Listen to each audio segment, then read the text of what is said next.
결실의 계절을 보내고 있습니다. 앞으로 2주 뒤면 추수감사주일을 우리는 맞이합니다. 추수감사주일 하면 지난 1년 동안 하나님께서 우리에게 베푸신 은혜를 돌아보면서 우리에게 주신 은혜에 대하여 감사하는 절기로 보내는 주일이지요. 보통은 당일날 추수감사주일을 지키곤 합니다. 그런데 말씀을 준비하고 추수감사주일을 준비하면서 하나님께서 저에게 3주 정도 감사에 관한 말씀을 함께 좀 나누면 좋겠다라는 마음을 주셨습니다. 그래서 오늘부터 3주 정도를 우리가 감사에 대한 내용으로 함께 말씀을 나누려고 합니다. 3주 동안 우리가 하나님의 마음으로 우리 하나님 말씀으로 우리 마음을 좀 살펴보고 그리고 우리 안에 감사를 채워가는 귀한 시간이 되기를 주님의 이름으로 간절히 소망합니다. 먼저 오늘은요, 우리가 생각보다 감사하기 어려운 이유에 대해서 생각해 보면서 마음에 뿌려진 불평의 씨앗을 제거하라 라는 제목으로 하나님 말씀을 함께 나누도록 하겠습니다. 그 어떤 시대보다도 지금은 가장 부유하고 가장 풍요로운 시대라고 할 수 있습니다. 우리가 이 땅을 살아왔던 어떤 사람들보다도 가장 많은 부를 소유하고 있고 그리고 풍부한 삶을 살고 있다고 이야기할 수 있겠지요. 이렇게 말할 수 있는 여러 지표가 있을 텐데요. 예전에 비해서 우리가 살 수 있는 기대 수명이 획기적으로 늘었습니다. 제가 1970년대에 태어나다 보니까요. 예전에 1970년에 태어났던 사람들은 과연 태어났을 때 몇 년 정도를 살 수 있었을까라고 해서 자료를 좀 찾아봤습니다. 1970년도에 태어난 사람들의 기대 수명은요, 남자는 약 58.7세, 그리고 여성은 65.8세를 살 수 있다라고 그때 여겨졌다고 합니다. 그런데 그때 태어났던 분들이 2025년 아직까지 살아있다고 하면 앞으로 몇 년 정도를 더 살 수 있을까라고 기대 수명이 얼마나 늘어났나를 살펴봤더니 남녀 합쳐서 평균적으로 84.5세까지는 살 수 있을 거다라고 하는 이런 연구 결과가 있습니다. 제가 여러분 앞에 있는 저도 한 84세까지는 앞으로 살 수 있지 않을까 생각할 수 있다는 이야기이겠죠. 이처럼 우리가 살 수 있는 시대가 많아지면서 시간이 많아지면서 우리가 이 땅을 살 때 풍요로운 것들을 많이 누릴 수 있는 기회가 많다는 것을 알 수 있는 것이죠. 얼마 전에 태어난 아기들 같은 경우에는요, 기대 수명이 100세를 훌쩍 넘어서 120세에도 이를 수 있다라고 하니 이 땅을 사는 사람들의 수명이 많이 의학의 발달로 늘어난 것을 알 수 있습니다. 이것뿐만이 아니죠. 우리가 알고 싶은 분야, 또 우리가 공부하고 싶은 분야로 우리는 얼마든지 공부할 수 있는 기회가 우리에게 주어지고 있음을 알 수 있습니다. 예전을 생각해 보면 공부를 하고 싶었는데도 여러 이유로 공부를 하지 못했던 분들이 많이 있었습니다. 가정의 형편 때문에 아니면 자신이 처한 상황에서 공부를 하고 싶었지만 공부를 할 수 없었던 분들이 많았는데요. 지금 2025년 고등교육에 대한 부분을 연구하는 곳에서 대학을 진학하고 있는 그 진학률이 어느 정도 되나 살펴보았더니 무려 74.9%의 이 비율로 대학을 진학하고 있다라는 결과를 내놓았습니다. 그러니까 내가 가기 싫어서 안 가는 경우를 말고는 내가 공부하고 싶다고 생각하면 얼마든지 공부할 수 있는 환경이 우리에게는 주어졌다는 것을 우리는 알 수 있습니다. 전 세계적으로 보면 이런 기회가 흔치 않다는 것을 생각할 때 우리나라에서 태어난 것이 참 복이다라고 생각할 수 있는 부분이라고 할 수 있을 것입니다.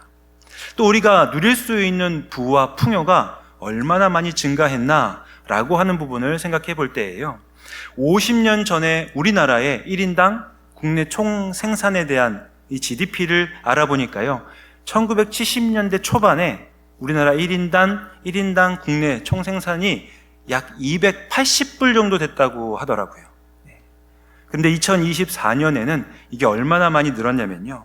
1인당 34,640달러에 이를 정도로 많이 성장한 것을 우리가 확인할 수 있습니다.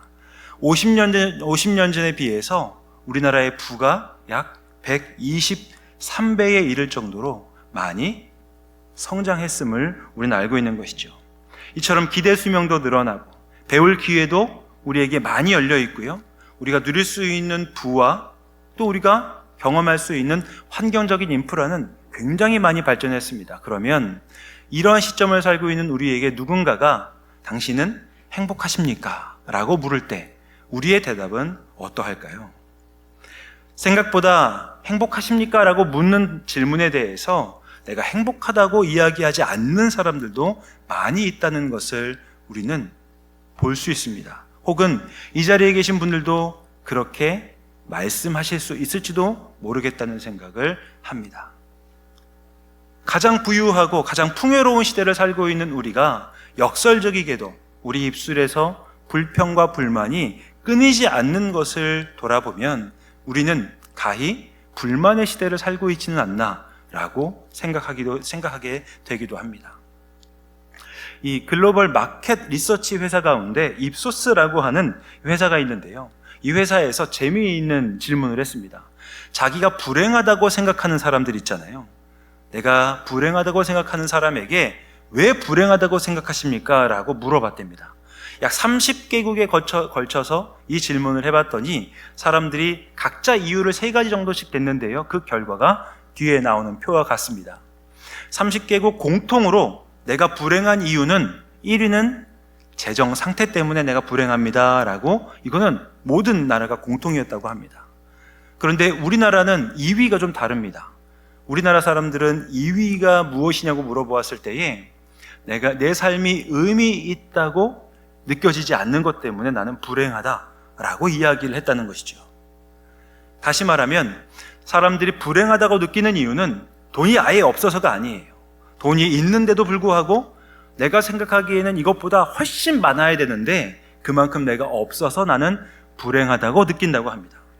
또 사람들은요, 내가 지금 살고 있는 이 일상, 내가 사는 매일매일의 삶이 내가 생각하고 내가 바라는 것에 비해서는 지금 더 의미 있다고 느껴지지 않기 때문에 나는 가장 부유한 시대를 살고 있음에도 불구하고 불행하다고 고백한다라는 결과가 이 행복 연구 보고서에 따라서 우리가 알 수 있는 내용인 것이죠.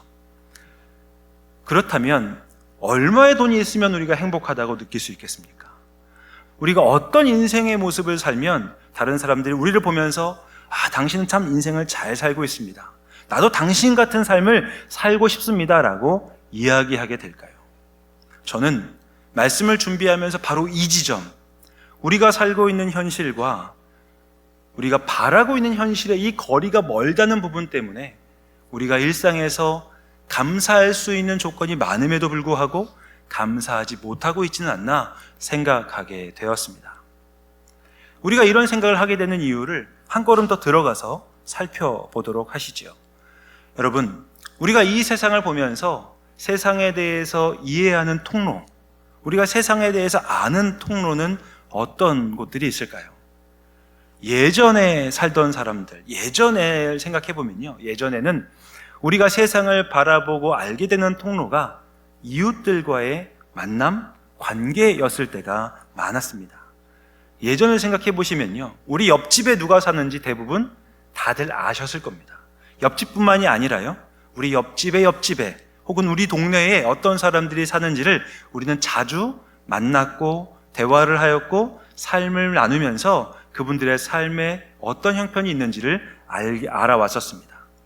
또 예전에 보았던 TV 프로그램을 한번 생각해 보십시오. TV 프로그램에서 방영했던 내용을 보면 그곳에서 방영했던 내용도 우리가 사는 모습과 크게 다르지 않은 프로를 방영했던 것들을 아실 겁니다. 1980년도부터 시작해서 2002년까지 방영했던 드라마가 있는데요, 우리나라 최장수 프로그램이라고 합니다. 그게 뭐냐면 전원일기라고 하는 프로그램입니다. 강화도에 가면 있는 양촌리라고 하는 곳을 배경으로 해서 그곳에서 그 동네의 이장이었던 김 회장님하고 그 지역에 살고 있던 사람들의 소소한 일상을 다루었던 프로그램이 무려 22년 동안 방영될 정도로 사람들은 이 프로그램을 보면서 내가 사는 곳과 크게 다르지 않다라는 그런 생각들을 하기도 하였지요. 이 농촌 생활뿐만이 아니고요, 도심에서 생활했던 옛 시대를 구현하면 다시 한번 재현하면서 많은 사람들의 공감을 이끌었던 드라마가 있습니다. 바로 응답하라 1988이라고 하는 드라마입니다. 이 드라마의 배경이 제가 어렸을 때 살던 동네 쌍문동이더라고요. 그래서 저도 아주 재밌게 이 드라마를 봤던 기억이 있는데요. 아주 묘사를 잘 했던 것으로 제가 알고 있습니다. 응답하라 1988에도 같은 동네에 살고 있었던 5, 6명의 친구들이요, 같이 성장하면서 있었던 일들을 기준으로 해서 이 드라마가 만들어졌던 것들을 생각합니다. 이 드라마를 보면서 제 기억에 남아있는 한 장면은 다음과 같습니다. 저녁 밥을 먹을 때가 된 겁니다. 저녁 밥을 먹을 때가 되니까요, 한 집에서 그 집에 있는 이 자녀에게 반찬을 하나 갖다 주면서 옆집에 갖다 주려고 하는 겁니다. 이제 이 학생이 반찬을 들고 옆집에 가지 않았겠습니까? 어머니가 이 반찬 갖다 드리렵니다 하고 드렸습니다. 그러니까 그냥 가려고 하는데요, 그 집 아주머니께서 잠깐만 기다리라고 하더니 뭘 또 바리바리 싸가지고 절려주시는 거죠. 이 반찬을 가지고 다시 집으로 와서 음식을 먹는다는 이야기입니다. 그런데 이 이야기가 여기서 끝이 아니고요, 그 집에 있는 5가정이 계속해서 저녁 식사 동안 반찬을 주고받고 하면서 결국에는 우리가 한 반찬뿐만이 아니라 5집에서 했던 반찬이 우리 집 식탁에 다 모이는 모습이 우리가 예전에 살던 예전의 모습이 아니었나 생각하게 되는 것이죠. 그때에는 지금보다 훨씬 환경적으로, 재정적으로 어려운 삶의 형편을 살았던 것으로 우리는 기억합니다. 하지만 모두 어려웠던 것이, 많은 사람들이 거의 그만했었기 때문에 삶은 힘들었었지만 함께 살면서 함께 웃고 함께 감사할 만한 일들이 많이 있었던 것으로 기억하게 되는 것이죠. 그런데 요즘은 옆집에 사는 사람들의 얼굴을 알기가 쉽지가 않습니다. 위아래층에 누가 사는지도 우리가 얼굴을 알기가 어렵고, 대화한다는 것은 더 금기시 되는 것처럼 느껴지는 시대가 되었습니다. 그러다 보니까요, 요즘을 살고 있는 다음 세대들 같은 경우에는요, 이 현실, 이 세계에 대해서 어떤 통로를 통해 알아가고 있나라고 생각할 때에 대부분은 이 현실을 우리 거실에 있는 TV를 통해서 알게 되는 경우가 많다라는 것이죠. TV를 통해서 우리가 보고 듣는 것들을 통해 지금 현실이 이렇구나, 다른 사람들은 이렇게 살고 있구나 라는 것들을 알아가는 모습을 볼 수 있습니다. 또 다음 세대 같은 경우에는 TV보다도 손안에 있는 스마트폰을 통해서, 그 스마트폰 안에 특별히 SNS를 통하여서 다른 사람들이 어떤 일상을 살고 있는지, 어디에 관심이 있는지, 그리고 어디를 방문하고 있는지를 알아가고 있다는 것을 우리는 알 수 있습니다. 그런 측면에서 사람들이 지금 내 삶이 불만이라고 이야기하는 것 가운데 나의 재정 상태 때문에 나는 불행하다고 생각하고 나의 일상이 의미 없다고 느끼는 이유는 바로 현실을 바라보는 통로 때문이 아닌가 생각하게 되는 것이죠. 여러분, 요즘에 나오는 TV 프로그램들을 가만히 보다 보면요, 그 TV 프로그램의 주인공이 우리와 같은 일반적인 사람이 아니라는 것을 우리는 알 수 있습니다. 많은 TV 프로그램의 주인공들은요, 대부분 연예인인 경우나 아니면 TV 드라마의 주된 이 내용들도 우리와 같은 일상이 아니라 재벌가의 일상을 다루는 일들, 그 내용들이 많은 것들을 알 수 있지요. 그러다 보니까 우리가 TV를 통해 보는, 아니면 대중매체를 통해서 계속해서 확인하고 보게 되는 내용들은 내가 살고 있는 일상과는 굉장히 거리가 먼 그런 내용들을 볼 때가 많이 있다라는 것입니다.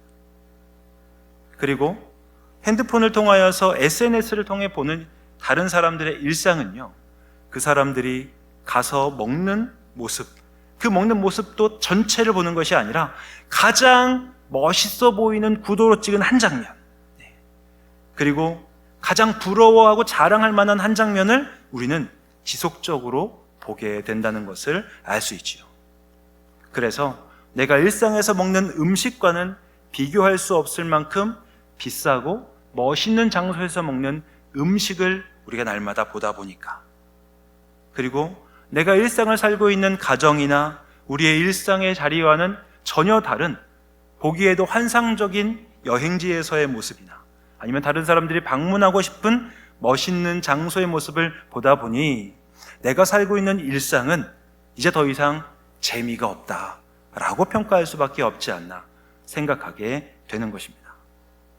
이런 일상이 반복되게 되니 TV와 SNS를 통해 보는 일상과 거리가 너무 차이가 나게 되고 내가 사는 현실과 내가 보는 일상의 그 거리 차이로 말미암아 이 세상에서 우리가 충분히 부유하고 충분히 누릴 것들이 많음에도 불구하고 우리 입술에 불평과 불만이 끊이지 않지는 않나 생각하게 되는 것이죠. 이 불만의 시대를 주도하고 있는 또 하나의 세력을 우리는 생각해 봐야 됩니다. 이 불만의 시대의 수면 아래에서 우리 마음에 계속해서 불평의 씨앗들을 심고 있는 한 존재가 있습니다. 바로 사탄이지요. 사탄은요, 이 땅을 살고 있는 사람이, 특별히 성도가 이 땅에서 행복하게 사는 것을 원하지 않습니다.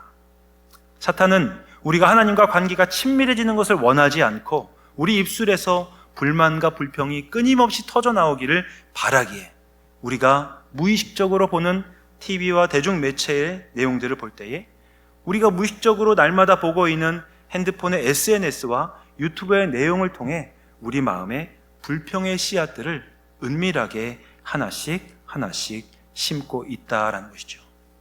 사탄이 우리에게 심어놓은 그 불평의 씨앗이 우리 마음에 뿌리를 내리고 점점 자라나기 시작할 때 우리의 입술에서는 불평과 불만의 이야기들이 우리 입술과 삶을 채워가기 시작합니다. 그리고 그 불평과 불만이 우리의 삶에 균열을 가게 하고 우리의 삶을 망가뜨리는 모습을 보일 수밖에 없다는 것, 그것을 우리는 기억하고 인정할 수밖에 없는 것이죠. 이런 불평과 불만이 일상을 망가뜨리는 모습이요, 성경에도 기록이 되어 있습니다.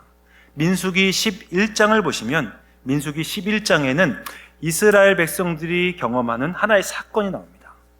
이스라엘 백성들은 여기 계시는 분들이 다 아시는 것처럼 이집트에서 무려 400년이 넘게 노예 생활을 했던 사람들입니다.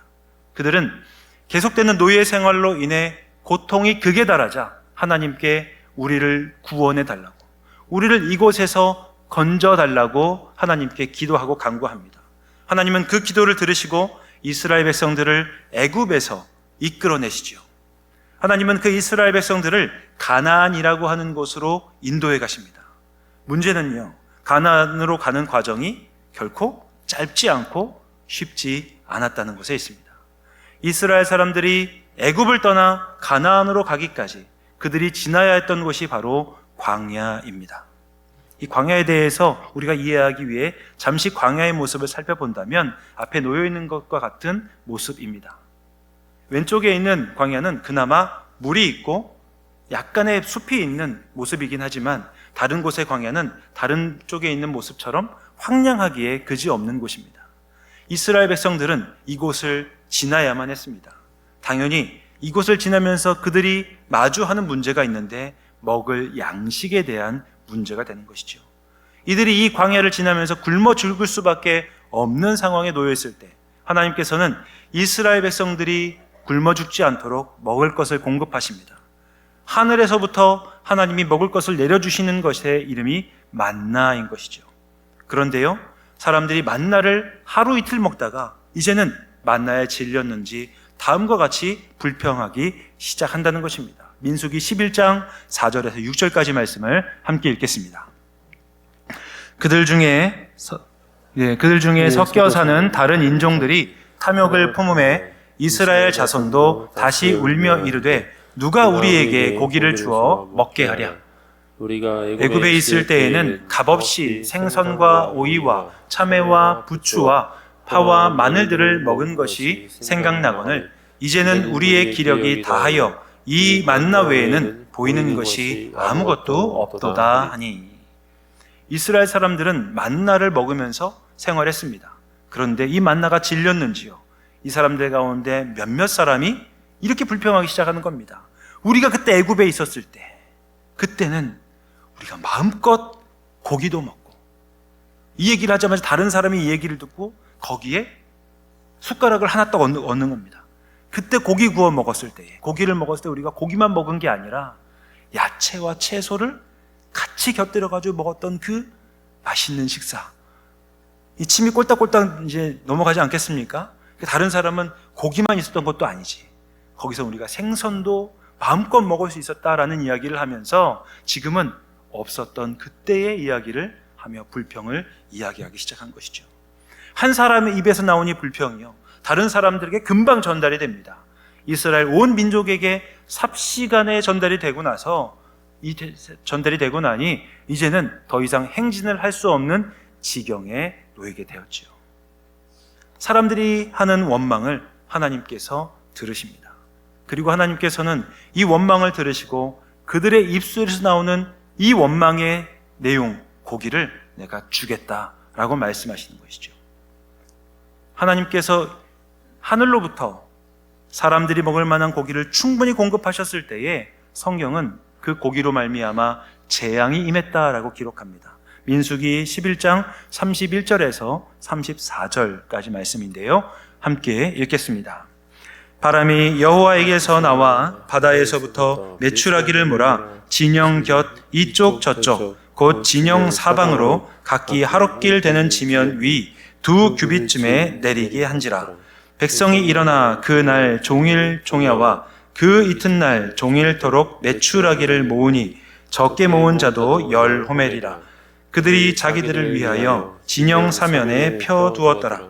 고기가 아직 이 사이에 있어 씹히기 전에 여호와께서 백성에게 대하여 진노하사 심히 큰 재앙으로 치셨으므로 그곳 이름을 기브롯 핫다하와라 불렀으니 욕심을 낸 백성이 거기 장사함이었더라. 이 성경 구절은요, 하나님께서 메추라기 떼를 하늘로부터 보내주셨다는 내용을 담고 있습니다. 사람들이 보는데 메추라기 떼가 땅에 내려앉았는데요, 도망을 안 가는 겁니다. 고기를 먹고 싶다고 생각했던 사람들이 이게 옳다구나 생각하고요, 그 메추라기를 눈에 보인 대로 잡지 않았겠습니까?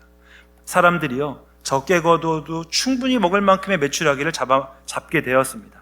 그런데요, 이 고기를 먹으려고 할 때에 고기가 아직 이에 씹히기도 전에 하나님께서 진노하시고 재앙을 내리셔서 많은 사람이 그곳에서 죽었다는 내용이 다음과 같은 내용입니다.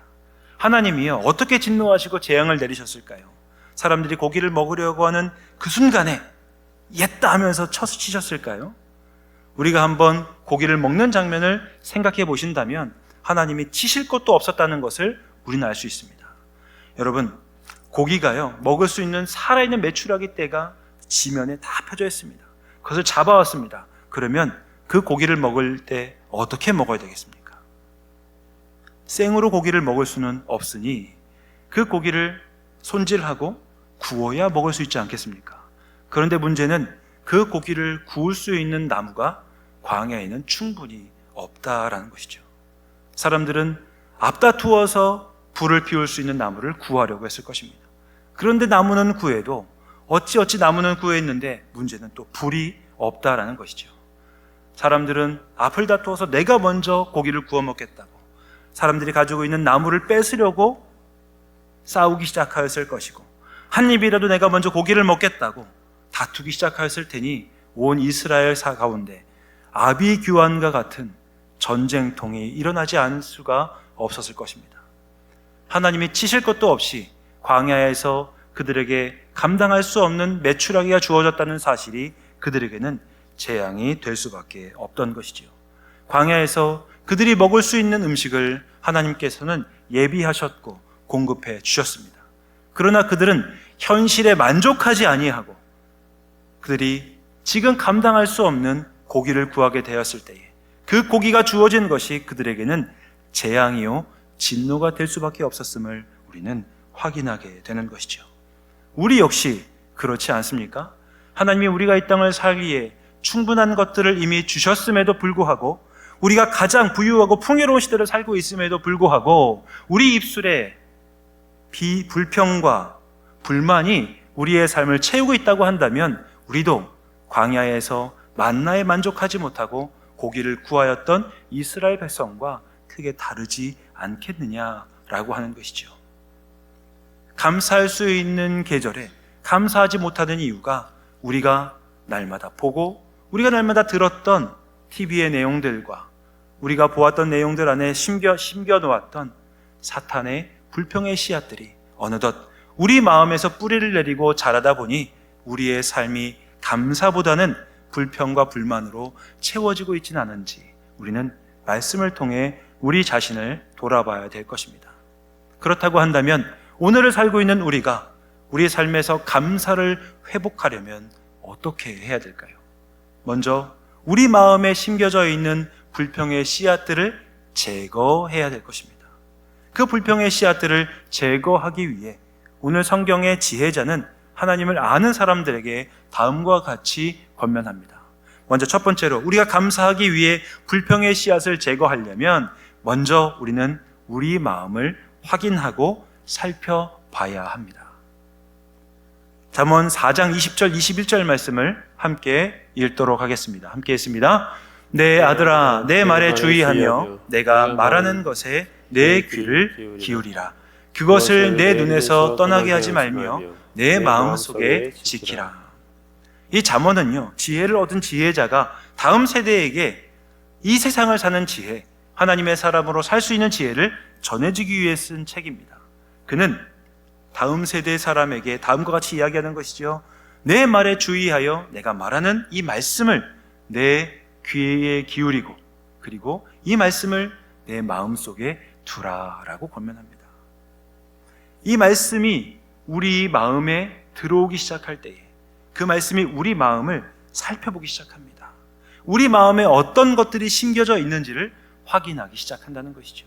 그래서 잠언 저자는, 잠언을 쓴 사람은 우리 마음을 잘 살피고 우리 마음에 하나님의 말씀을 잘 두어야 된다고 이야기합니다.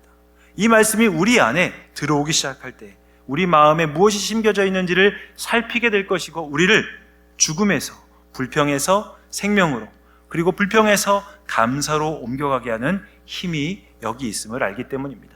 잠언 4장 22절 말씀을 통해 이 말씀이 우리에게 생명을 준다는 것을 확인해 봅니다. 잠언 4장 22절 말씀입니다. 그것은 지 얻는 자에게 생명이 되며 그의 온 육체에 건강이 됨이니라. 아멘.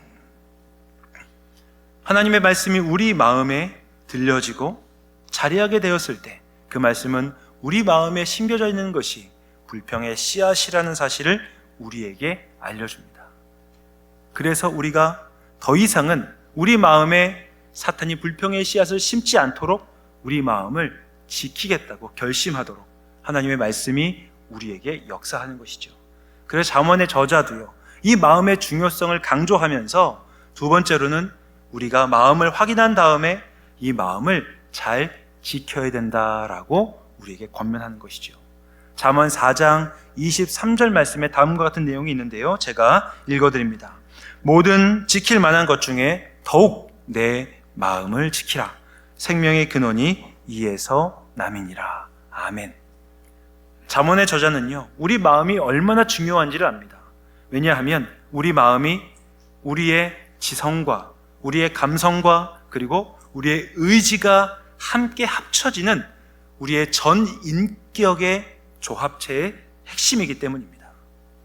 그래서 우리 마음에 담겨 있는 것이 우리 입술을 통해서 이 세상에 보여지게 되고 우리 마음에 담겨 있는 것이 우리의 행동과 삶을 통해 이 세상에 보여지게 됨을 잠언의 저자는 정확하게 꿰뚫고 우리에게 이 마음을 잘 지키라고 권면하고 있는 것이죠.